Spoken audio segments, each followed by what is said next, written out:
She didn't care that the dogs were called Max and Moritz. In Johanna's mind, I think I know that now, they were her siblings. As a little girl, she made no distinction between herself and them. She didn't mind that her beloved brothers were dogs. Big, black dogs. So there she was, a little girl who had a cousin and 2 brothers. She'd never talked to anyone about these brothers before. She hasn't talked to anyone about anything in a long, long while.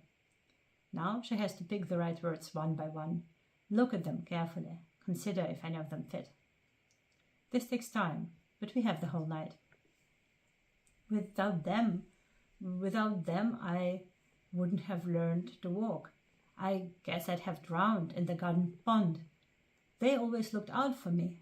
We were always together. The parents were grieving for their dead child and had no time for the one still alive. Besides, there were the social commitments, a large circle of friends, many nights out. They couldn't have taken her along, could they? What would a preschool girl do at the Salzburg festival? She wouldn't have understood anything about the high art of the opera. It would be a waste of money, and the tickets weren't cheap, not cheap at all. And you couldn't just miss the festival. The father of the family, being a politician, had to keep in touch with the Salzburg people. That was the right thing to do, and the mother loved getting out of Milding, where the people didn't like her because she was a newcomer. Besides, Salzburg was so beautiful in summer. They didn't leave their little daughter alone, of course. There was a nanny, one who found her job very easy indeed, a quiet child who spent all her time playing with her dogs and never asked for anything. She even went to bed on her own. The nanny quite liked the house with the sauna and the pool in the basement. Her boyfriend appreciated it too. The one thing the nanny did take care of was locking the front door so that no one would break in. You never know, after all.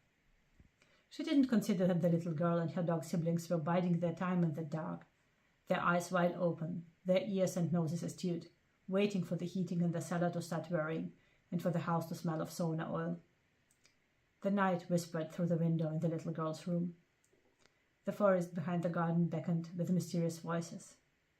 The girl and her siblings were curious, so out they went. They'd open the back door, sneak across the patio, down the stairs, and over the fence into the forest, quickly and silently, like shadows. The little girl couldn't run as fast as her 4-legged brothers, but she was much better at climbing. She learned to move silently, and although she couldn't hear and smell as well as them, she noticed all the things knocking and throbbing and babbling in the forest, the constant dialogue which she and her siblings so soon joined.